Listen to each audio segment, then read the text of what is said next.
You have been in the Olympics, you have trained for the Olympics, and not many people can claim either of those things. So, for the sake of those listening and watching, could you take us? Hopefully more than an audience of one. What can you tell us about that experience? I can tell you that it was very hard. And I learned more about myself through that process than probably almost any other exercise. Well, no, having children will profoundly change you. I neglected to mention it was rowing, by the way. Yes.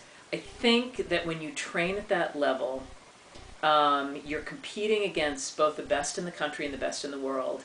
And to be able to get on a starting line and know that you've got the mental fortitude to compete is unbelievable. Yes, there's the discipline of the physical training, and that is always so critical. But I also learned, I mean, I was cut from the national teams more times than I can even possibly tell you. And it's funny, I was talking to a friend of mine, and he said, yeah, I was cut from the Pan Am Games. And I'm like, so? He's like, I never made the team. And I'm like, did you try out again? Did you go back and adjust your training plan? And now, at some point, I knew people that tried to make the team, you know, for 2 or 3 cycles during the Olympics and never even had a chance. And so at some point you say, all right, when is it time to hang it up? In my case, people could have said, oh, she should hang it up, right? And then I discovered that, and it was really when I was making my first film that there was a 3-time Olympian who was a very good friend of mine, and I had gotten cut from the national team once again. And the coach had pulled me over and said, you know, Mary, you're very talented, we like you, but we can't win a medal with you. We don't think you have what it takes to be at the Olympic Games. And so you're getting cut. This is 2 years before the Olympics. This is 1990. I am crushed because I'm getting closer and closer, right? I'm like the last one cut. And I'm thinking to myself, oh, I was just devastated. And I remember going to the locker room thinking, you know, I was a young lawyer. I just started the practice of law. And I'm thinking to myself, I'm not that good of a lawyer. I'm not that good of a rower. Like, what the hell? Like, I got to focus. And I remember walking into the locker room, and my old friend Chris Ernst said to me, I said, I got cut again. I'm cleaning out my locker. And she's like, what? She's like, stop. And I said, why? And she's like, first of all, you're one of the fastest women out there, but until you start believing it, it's not going to happen. Because I was a very inconsistent racer. Sometimes I'd be blazing fast, other times dog slow, right? That was just physical training. And the second thing she said, and by the way, every time you don't do well or lose a race, you know, you make excuses. Like, what's up with that?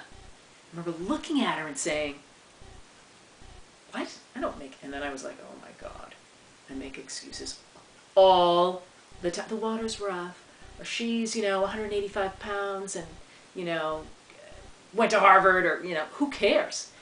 I didn't realize that I had an excuse for any time I didn't do well.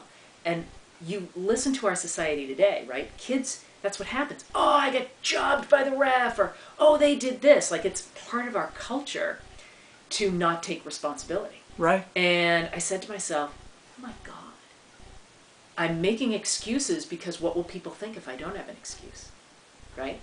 And so that moment in that locker room, now I wasn't yet an Olympian, was so transformative for me as a person. Because I said right then and there, all right, I'm either going to quit or I'm going to do this, and I'm going to remove the safety net of excuses, and I'm just going to go for it. And if I fail, okay, I'm going to fail honestly.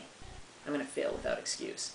And so from that day forward, I stopped training with the men, which I loved.